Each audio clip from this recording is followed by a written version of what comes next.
A blessed Sabbath day, everyone. Welcome to Revival of Faith Ministries. I'm Brother Miguel, and it's such a joy to see all of you today. Remember, this is not just any day. This Abba Yahweh's holy day, a special gift from our Elohim. Friends, just take a moment to look around. Every person you see here is proof of His goodness. Tayong lahat ay may buhay at kalakasan. Tayong lahat ay sama-samang nagbibigay ng karangalan sa Kanya sa araw na ito. Hallelujah! So today is not any accident. It is Abba Yahweh's appointment with us. He prepared His word that will speak to our situation, strengthen your faith, and remind you of His promises.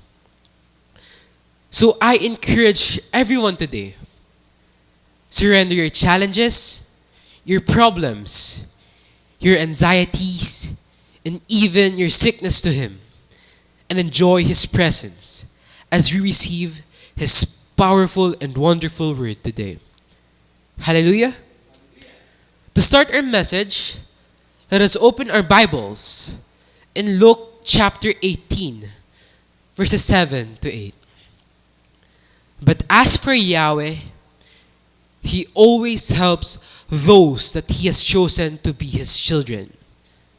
When they continue to ask Him for help in the day and in the night, He will answer them. He will not wait. I tell you this, He will show that they are right. He will help them quickly.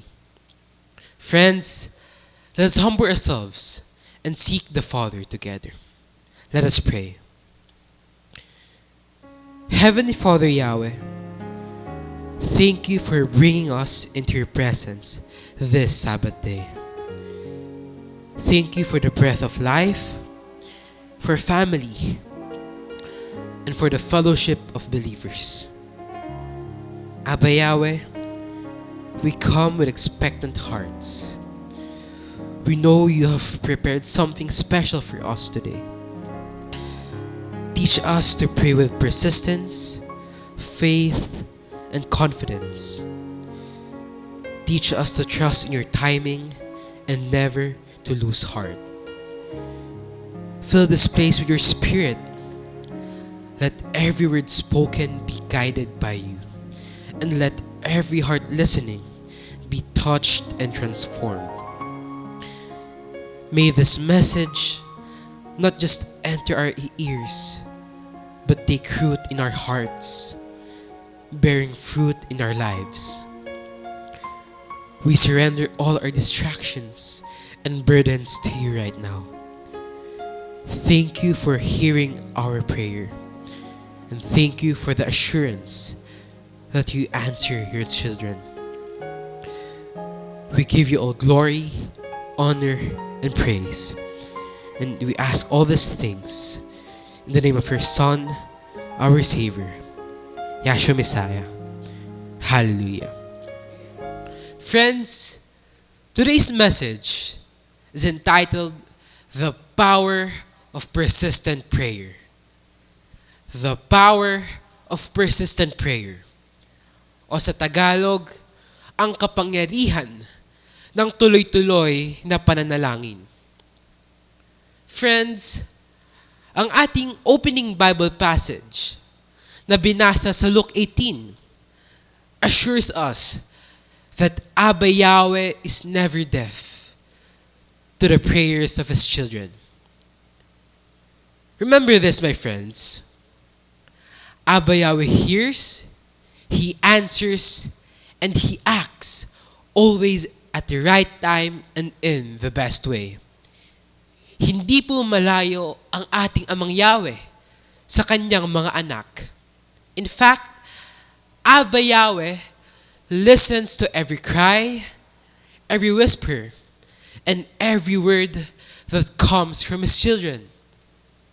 Ano po ang sabi sa Psalm chapter 34, verse 15? Yahweh watches over those who do what is right, and He listens to their prayer. Mga kapatid at mga kaibigan, Abba Yahweh always has His ears open to the prayers of His children. He never ignores those who call on Him with faith. Minsan, feeling natin na parang tahimik siya. Pero tandaan po natin, friends, remember this. Silence doesn't mean absence. Silence doesn't mean distance. Mga kapatid, Yahweh listens even to the words you can't say out loud. Nakikita ni Abba Yahweh ang bawat luha na pumapatak. Naririnig niya ang bawat pagdaing ng inyong puso. At alam niya ang bawat salitang hindi mo masabi sa panalangin. Mga kapatid, kahit minsan wala ka ng lakas magsalita, Abba Yahweh still understands. Sabi sa Romans chapter 8, verse 26, when we don't know what we should pray for, the Holy Spirit Himself prays for us. He prays with groans too deep for words. Hallelujah! Ibig sabihin, kahit ang mga luha mo at buntong hininga, naiintindihan pa rin ng ating Amang Yahweh. Para sa Kanya, every tear is a prayer, and every sigh is faith speaking. Even in your silence, Yahweh listens. He knows the pain behind every tear and the hope inside your heart. Friends, our Almighty Father Yahweh never misses a single cry. He listens with love, patience, and perfect understanding. Abba Yahweh does not just hear your words, He feels your heart. Every time you call upon His name, He pays attention. When you cry out day and night, He does not ignore you. He is deeply moved by the faith of His children who keep asking, keep seeking, and keep trusting. Mga kapatid, this truth reminds me of what's written in Psalm 34, verses 17 to 18. When good people call to Yahweh for help, He hears them. He saves them from all their troubles. Yahweh is near to people who have sorrow in their hearts. He helps those who are discouraged. Friends, this is a reminder that even in our lowest moments, when all you can do is whisper or cry, Yahweh is still close. He doesn't just hear your words, He feels your pain. Every sigh, every tear is seen by Him. That's why in Luke chapter 18, verse 7, we are reminded again of how Yahweh always responds to those who keep calling on Him. Let's read Luke chapter 18, verse 7. But as for Yahweh, He always helps those that He has chosen to be His children. When they continue to ask Him for help in the day and in the night, He will answer them. He will not wait. Mga kapatid at mga kaibigan, nagpapaalala ito na ang puso ng ating Amang Yahweh ay palaging nakikinig sa mga taong malapit sa Kanya. Ang Kanyang sagot sa ating mga patalangin ay hindi man kaagad-agad, but His help will surely come filled with mercy, power, and perfect timing. Hallelujah! Sometimes we think Yahweh is silent, but in truth, He's just setting everything in place. Friends, His timing is never late, and His plans are never wrong. Habakkuk chapter 2 verse 3 says, "The message may seem slow in coming, but wait for it. It will come at the right time. It will not be late." So if it feels like your prayers are taking too long to be answered, remember, Yahweh is not delaying. He's preparing. Kaya kung ang ating mga panalangin ay hindi pa nasasagot ngayon, dapat huwag tayong mapapagod. Ipagpatuloy natin ang pagtawag sa Kanya. Kaya ano po ang sabi ulit sa Luke chapter 18 verse 7 na ating binasa? It says na continue to ask. This means na ang panalangin is not a one-time thing.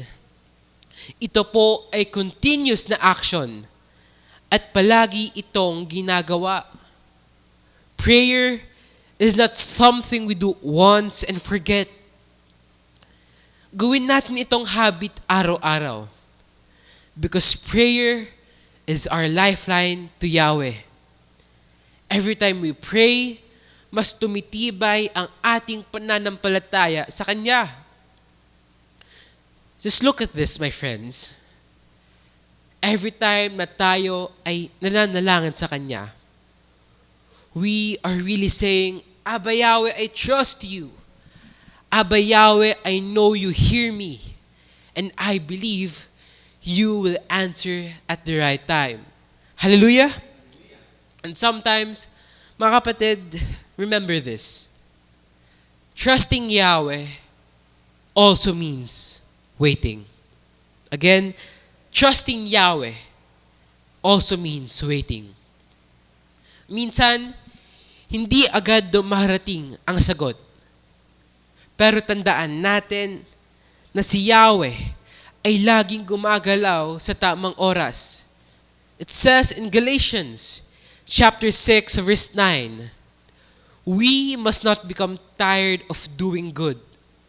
If we do not give up, we will receive the reward at the right time." So keep praying, even if it feels silent. Because in every prayer, Yahweh is strengthening your heart and preparing your answers. Friends, let's remember this. Ang pananalangin ay hindi lamang tungkulin na ginagawa natin. Ito po ay nagbibigay sa atin ng matatag na relasyon sa ating Amang Yahweh. Tama po ba?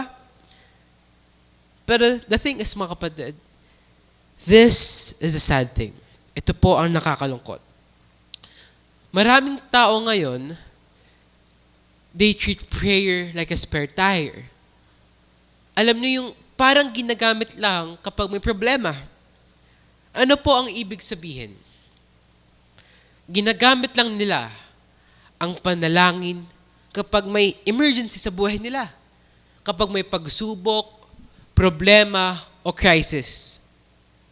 Nananalangin lang sila kapag hirap na hirap o walang-wala na.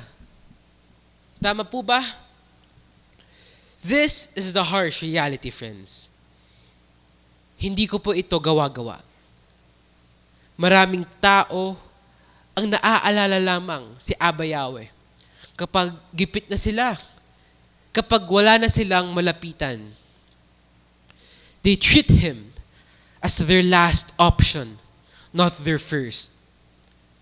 Pero alam nyo, mga kapatid, mga kaibigan, Abba Yahweh wants to be our first call, not our last resort. Don't call on Him only when everything's falling apart. Call on Him before it does. Kaya, tandaan po natin ito. Ang panalangin ay hindi lang para sa panahon ng kagipitan. Prayer is also for the good days. Sa panahon ng kaligayahan, tagumpay, at kapayapaan. Prayer is our daily connection with Abba Yahweh. Kung sa problema lang tayo nananalangin, we miss the beauty of having a constant conversation with our loving Father. Kaya, huwag lang tayo manalangin kapag may challenges sa buhay. Dapat, araw-araw tayo nakikipag-usap sa Kanya to thank Him, to praise Him, and just to talk to Him. Remember this, friends. Ang pananalangin, ito po ay ang nagsisilbing haligi ng ating araw-araw na pamumuhay. Ito yung nagbibigay ayos, direksyon, at lakas sa bawat araw natin. Kaya friends, never let a day pass without talking to Abba Yahweh. Kaya nga kinakailangan natin maging consistent and persistent sa ating pananalangin. Tama po ba? Huwag tayong susuko kahit matagal na nating naghihintay ang kasagutan. Dahil sa tamang oras, tutugon si Amang Yahweh. Hallelujah? Friends, we must continue to believe that Abba Yahweh is faithful at nalalaman niya ang makakabuti sa atin. Ano po ang sabi sa 1 Thessalonians chapter 5, verses 16 to 18? Always be happy. Pray at all times. Whatever may happen to you, continue to thank Yahweh. Yahweh wants you to do that because you belong to Yahshua Messiah. Friends, ano po ang sabi? Na kahit anong mangyari, we must pray at all times. Remember this. Every persistent prayer is a declaration of faith. Every persistent prayer is a declaration of faith. At ito ang katotohanan, mga kapatid. Nalulugod ang ating Amang Yahweh sa bawat anak niyang patuloy na tumatawag sa Kanya, umaga man o gabi. Friends, tuwing tayo'y nananalangin, it's our way of showing Abba Yahweh that we still believe, we still trust, and we are still holding on to His promises araw-araw. Hallelujah! Because faith that keeps praying is a faith that keeps living. Praise Yahweh. Even when life gets hard, remember this. Even when life gets hard, a praying heart never gives up. Keeps believing that Yahweh is still in control. Mga kapatid, mga kaibigan, makikita po natin sa buong Biblia na pinapakinggan ng ating Amang Yahweh ang mga taong hindi sumusuko sa pananalangin. And one of the most powerful examples of this kind of persistent prayer can be found in the life of Prophet Elijah. In 1 Kings 18, verses 41 to 46, makikita natin kung paano ang kanyang matiyagang pananalangin ay nagdala ng ulan matapos ang mahabang tagtuyot. Now, balikan natin ang story ni Propetang Eliya at matututunan natin kung gaano kalakas ang kapangyarihan ng pananalangin na hindi sumusuko. See, during the time of Prophet Elijah, ang Israel po ay nakaranas ng matinding tagtuyot. For 3.5 years, hindi po umulan. People were so desperate dahil wala nang makain ang mga tao. Let me ask everyone right now. Gusto ko po kayong tanungin. Sa tingin niyo po, bakit ganito ang nangyari sa kanila? Bakit kailangan nilang dumanas ng matinding tagtuyot at nagresulta sa wala silang makain? This happened dahil po sa kanilang mga kasalanan. Hindi sila nakinig at sila'y tumalikod sa ating Amang Yahweh. Kaya nagkaroon ng tagtuyot sa kanilang lugar. At ginamit ni Amang Yahweh si Propetang Eliya upang ihayag ang hatol sa mga Israelita. Ito ay mababasa natin sa 1 Kings chapter 17 na kung saan ay sinabi ito mismo ni Propetang Eliya kay King Ahab. Subalit, dahil mahabagin ang ating Amang Yahweh, ipinakita niya muli ang kanyang awa sa mga Israelita at siya'y nagpadala ng ulan. So fast forward sa 1 Kings chapter 18, verses 41 to 46. Dito ay mababasa natin na ipinauwi ni Eliya si King Ahab dahil naririnig na niya ang malakas na ulan. Take note of this, my friends. Sinabi ni Propetang Eliya na naririnig na niya ang malakas na ulan kahit na wala pang palatandaan na uulan sa oras na iyon. The sky was completely clear at walang indikasyon na uulan. Pero, bakit niya ito sinabi kay King Ahab? Sa tingin nyo, bakit niya agad sinabi kay King Ahab? See, Prophet Elijah already declared what Yahweh had promised. Ano po ang promise na iyon ng ating Amang Yahweh? Ito ang sabi sa 1 Kings chapter 18, verse 1. After many days, the word of Yahweh came to Elijah in the 3rd year, saying, Go, show yourself to Ahab, and I will send rain upon the earth. Ano po ang promise ng ating Amang Yahweh? He will send rain. Ang sinabi ni Eliya ay hindi ayon kung ano ang nakikita niya, kundi ayon ito sa ipinangako ng ating Amang Yahweh sa kanya. Hallelujah! Let me ask everyone right now, ganito po ba tayo? May ganito po ba tayong pananampalataya at pagtitiwala sa ating Amang Yahweh? Na kahit hindi pa natin nakikita ang answers o kasagutan sa ating panalangin, dinideclare na natin na ito ay ipagkakaloob niya sa atin. Hallelujah! Alam niyo po, minsan ganito si Abba Yahweh magturo sa atin. Hindi niya agad pinapakita ang buong daan. Ang gusto niya ay matutunan nating magtiwala sa bawat hakbang.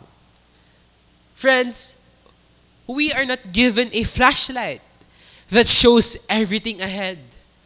We are given a lamp that lights just one step in front of us. Ano po ba ang ibig sabihin nito? Bakit mas binigyan tayo ng lamp kesa sa flashlight na nagpapakita ng ating dadaanan? Ang ibig sabihin po nito, Yahweh is saying, Anak, take this step in faith and I'll show you the next. So even if we don't see the full picture yet, we trust that His plans are still perfect. Friends, remember this. Abba Yahweh wants us to keep speaking His promises with faith. Even when we don't see the answers yet, believe that He already heard you. Tandaan po natin ito, mga kapatid, mga kaibigan. Ang ating pananampalataya ang nagdurugtong sa ating panalangin ngayon para sa mga pagpapalang darating sa kinabukasan. Hallelujah! Now, let's go back to the story of Prophet Elijah. So, pinauwi na ni Elijah si King Ahab at siya naman ay umakyat sa tuktok ng bundok Carmel. Now, dito natin makikita ang kapangyarihan ng patuloy-tuloy na pananalangin.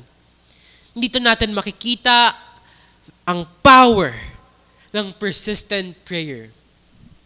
This was the time Elijah started praying to Abba Yahweh. Lumuhod siya at inilagay ang muka sa pagitan ng kanyang mga tuhod bilang tanda ng taimtim na panalangin. Basahin natin sa 1 Kings chapter 18 verse 42. Kaya humayo si Ahab para kumain at uminom. Pero si Elias ay umakyat sa bundok ng Carmel at nanalangin, nakaluhod at nakayuko sa lupa. Ano po ang ginawa ni Propetang Eliya? He prayed. Hindi lamang panalangin, kundi mataimtim na pananalangin.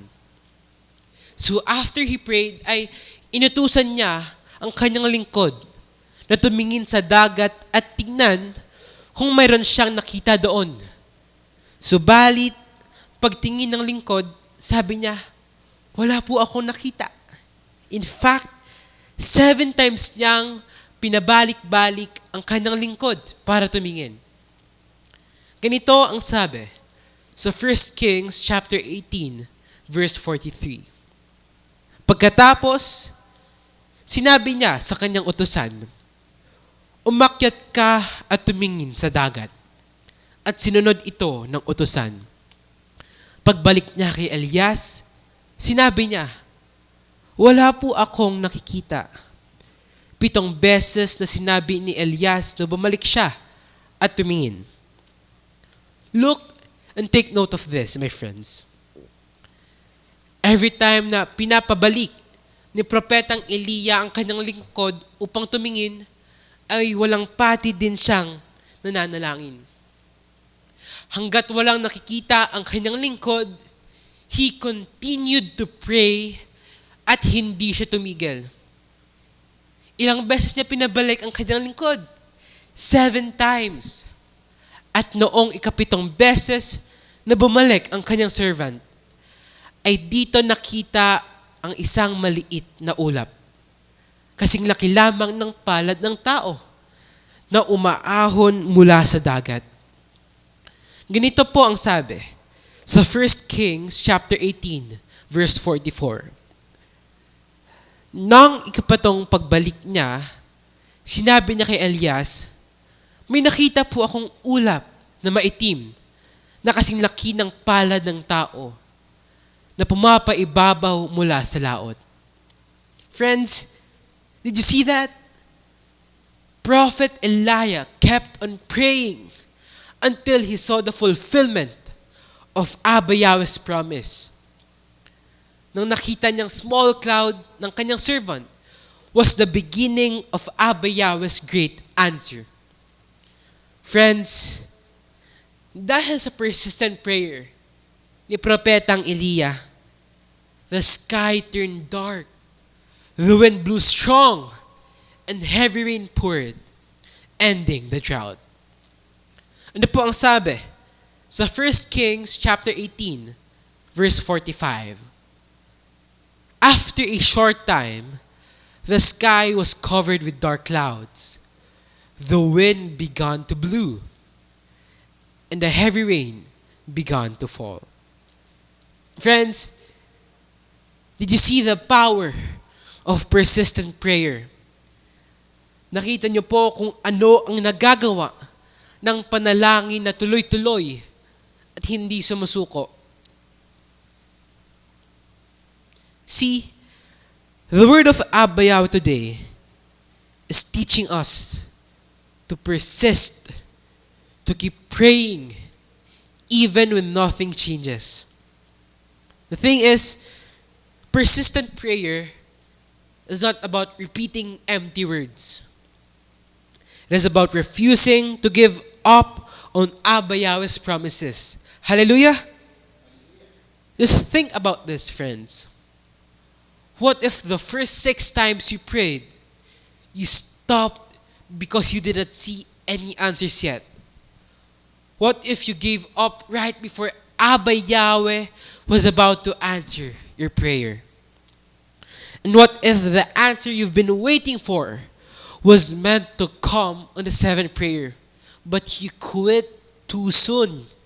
You could have missed the very blessing that Abba Yahweh prepared for you.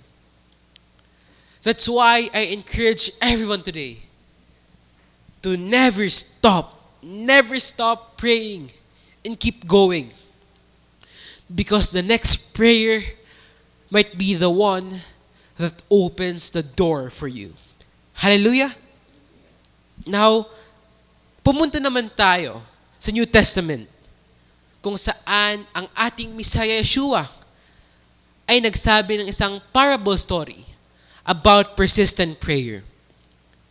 In Luke chapter 18, verse 1 to 8, mababasa natin dito ang parable na sinabi ng ating Messiah Yeshua about the persistent widow. Most of us, alam po natin ang story na ito. Tama po ba? Now, kung mapapansin po natin sa verse 1, dito pa lang ay sinabi na ng ating Messiah Yeshua kung ano talaga ang purpose ng parable na ito. At napakaganda mga kapatid, napakaganda ng layunin ng storya na ito. Ipinapakita niya kung bakit napakahalaga ng patuloy-tuloy na pananalangin. Let us read Luke 18, verse 1. Yahweh used this illustration with his disciples to show them that they need to pray all the time and never give up. Ano po ang layunin ng parable na ito? Upang matuto tayo na magpatuloy sa ating pananalangin at huwag tayong titigil sa ating pananalangin. Tama po ba? In the story, ay mababasa po natin ang isang biyuda na palaging pumupunta sa judge o hukom at humihiling ng katarungan laban sa kanyang kaaway. Sa una ay tumatanggi iyong hukom na tulungan itong biyuda sa kanyang problema. Dahil ang hukom na ito ay walang malasakit sa mga tao and most especially ay wala siyang takot sa ating Amang Yahweh. Subalit, itong widow na ito ay hindi napagod sa kakapunta doon sa judge upang humingi ng tulong. Hindi siya tumigil at patuloy na humihingi ng katarungan. Look at this, my friends. Day after day, araw-araw ay palagi nang nilalapitan iyong hukom. Araw-araw ay sinasabi niya ang kanyang kahilingan at hindi siya napapagod sa kakasabi nito. And then finally, dahil sa kakapunta nitong widow doon sa hukom araw-araw, ay nagpa siya itong tulungan ng inyong biyuda. Ano po ang sabi sa Luke 18 verses 4 to 5? Noong una, ay hindi pinapansin ng hukom ang biyuda. Pero bandang huli, ay sinabi niya, kahit hindi ako natatakot sa Elohim at walang ginagalang na tao, bibigyan ko ng katarungan ang babaeng ito para hindi niya na ako gambalain ulit. Dahil kung hindi, iinisin niya ako sa kapaparito niya. So, ano ang nangyari, mga kapatid, mga kaibigan? Dahil sa kakapunta ng biyuda doon sa hukom at walang tigil, nakakahingi ng hustisya, ay napilitan na siyang tulungan nito. Tama po ba? Friends, what you see, that is the power of persistence. And I want everyone to look at what Yahshua said after he told this parable story. Let's read Luke chapter 18, verses 6 to 8. Yahshua said, "Think about what that crooked judge said. Won't Yahweh protect his chosen ones who pray to him day and night? Won't he be concerned for them? He will surely hurry and help them." Ano po ang sinasabi dito ng ating Messiah Yeshua para sa ating lahat? If an unjust judge can be moved by persistence, paano pa kaya si Amang Yahweh na righteous and loving Father? Tiyak na papakinggan niya ang kanyang mga anak. Hallelujah! Take note doon sa statement na sinabi ng ating Messiah Yeshua sa bandang huli. Sinabi niya, He will surely hurry and help them. He emphasized that Abba Yahweh will not delay in bringing justice and help to His children. Hallelujah! Friends, sa storyang ito ay ipinakita ng ating Messiah Yeshua ang koneksyon ng persistent in prayer with faith. Every time we keep praying, we are proving our faith. Friends, prayer is not about convincing Abba Yahweh to answer our prayers. It is about showing Abba Yahweh na tayo ay nananampalataya at nagtitiwala sa Kanya. Ano po ang sabi? Sa Matthew chapter 7, verse 7. Continue to ask, and Yahweh will give it to you. Continue to search, and you will find. Continue to knock, and the door will open for you. Friends, this Bible passage shows us that prayer is a continuous act of trusting and persistent faith sa ating Amang Yahweh. Mga kapatid, persistence is not about long prayers. It is about long-lasting faith that refuses to quit. Remember this, my friends. Persistent prayer strengthens our relationship with Abba Yahweh. Every time we come before Him, we are drawing closer to His heart. In John chapter 15, verse 7, Yahshua said, "Stay joined together with me and follow my teachings. If you do this, you can ask for anything you want, and it will be given to you." Friends, this verse shows us the secret of powerful prayer. Staying connected to our Messiah Yeshua. Prayer is not just about asking for things. It's about staying in a relationship with Him and with our Almighty Father Yahweh. Kaya ano po ang sabi ni Yahshua? Stay joined to me. Dahil kapag tayo'y nakakapit sa Kanya, nakakapit din tayo sa ating Amang Yahweh. Without Yahshua, we cannot come close to the Father. Tama po ba? Mga kapatid, mga kaibigan, tandaan po natin ito. Ang kapangyarihan ng panalangin ay nasa koneksyon natin sa ating Amang Yahweh. Ito po ay nakabase sa koneksyon at hindi sa paulit-ulit at mabulaklak na pananalita. Dahil kapag malalim ang connection mo sa ating Amang Yahweh, mas madali mong maririnig ang Kanyang tinig at makikita ang Kanyang kasagutan.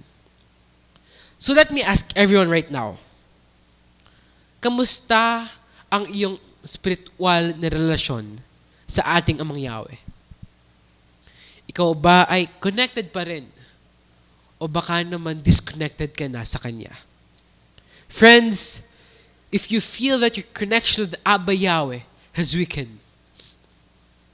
Don't be discouraged. Praise Yahweh. Praise Yahweh. Dahil binibigyan ka pa niya ng panahon upang bumalik sa Kanya. He is waiting for your prayer. He's just waiting for you to reconnect. One sincere prayer, one humble moment of surrender can reconnect you sa ating Amang Yahweh.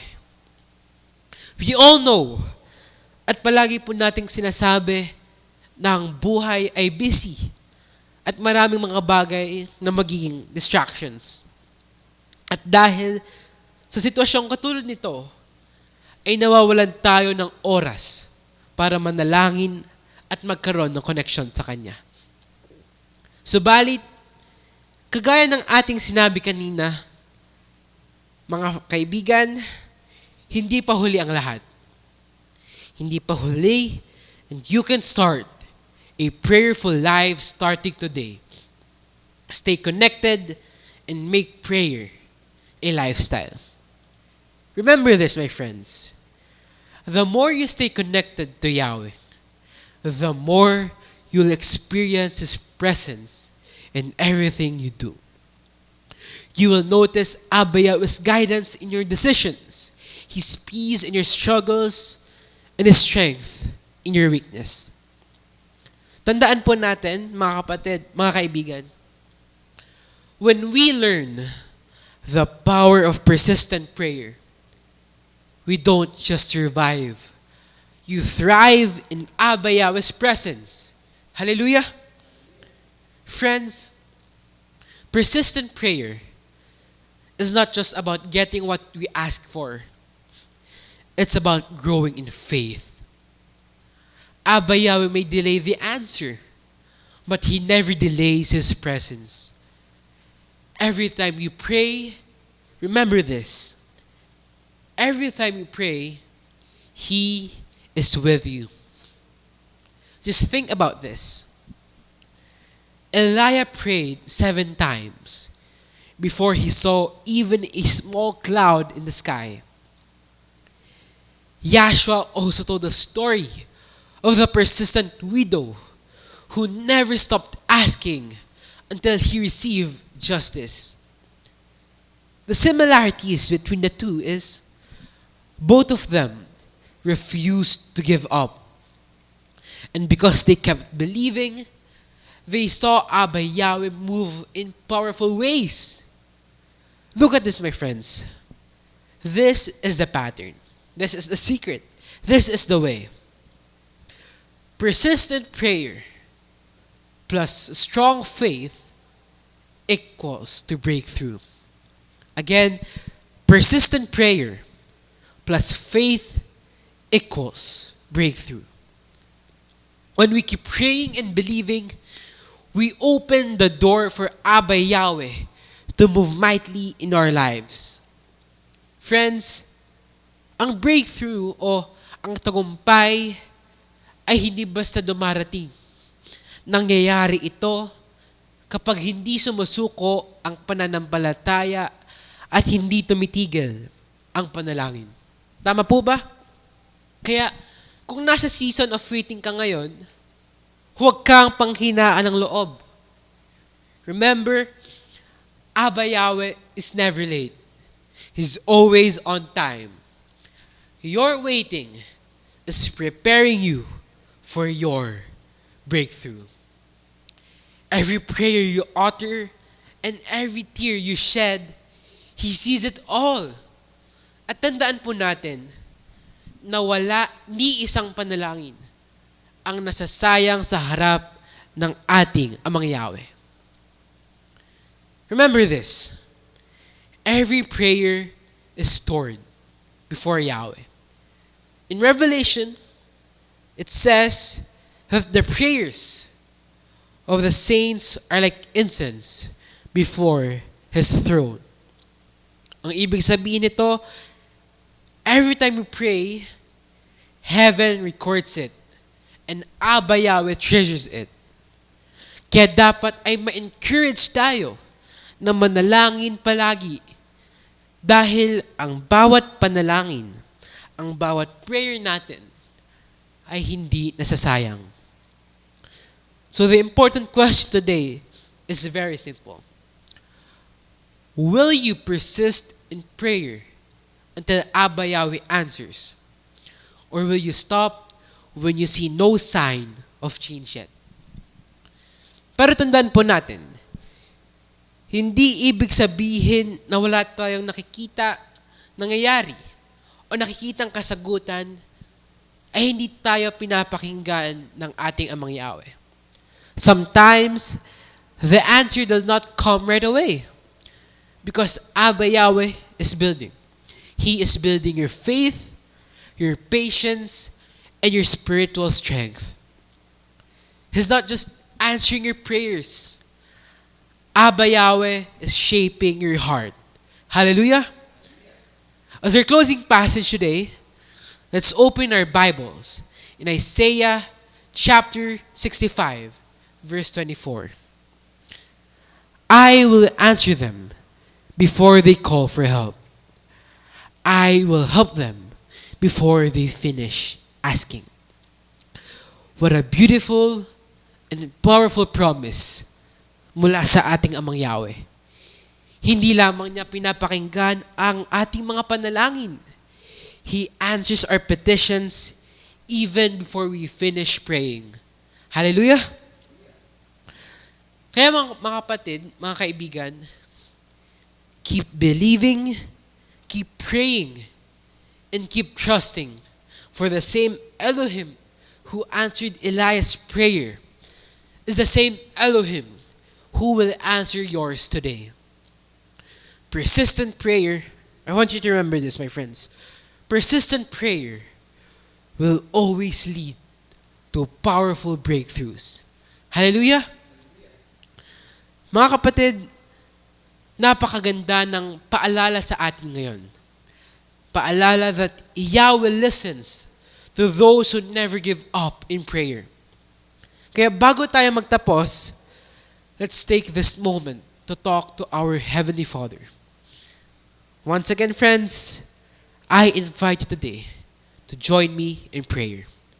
Let us pray. Heavenly Father Yahweh, thank you for reminding us of the power of persistent prayer. We confess that at times we have grown weary and discouraged. But today, we choose to renew our faith.